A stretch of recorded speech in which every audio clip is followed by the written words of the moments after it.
आज लाल मिरची पावडर पांढरी झालेली आहे, ही थोडीशी पिवळसर. तर हिला लाल कशी बनवायची तर बघूया. तेल घ्यायचं भाजीच्या चमच्याने 3 चम्मच 4 चम्मच. तर 1 पाव मिरची पावडर. आपण घरी जेवढा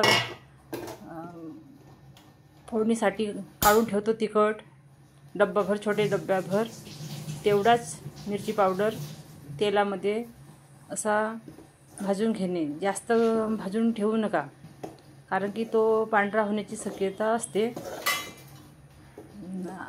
तेल टाकून छान मिरची पावडर 5 मिनटं असा व्यवस्थित खरवडून घेणे. एकदम गळे वगैरे पडले असतात तसे, तर एकदम त्यांना फोडून घ्यायचे चमच्यानी आणि गरम करायचं मीडियम गॅसवर.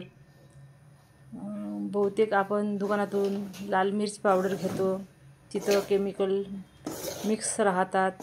लाल कलर खूप छान दिसते, भाजी पण खूप छान तरी तरी दिसते असे वाटते आपल्याला, पण ते शरीराला घातक असते. आणि हे घरी फक्त का आपण मिरची पावडरला तेलच घालून त्याला थोडंसं भाजून घ्यायचे छान प्रकारे.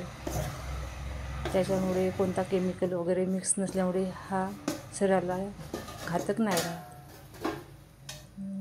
माझ्याकडे मिरची पावडर पांढरी झाली का मी तशीच नेहमी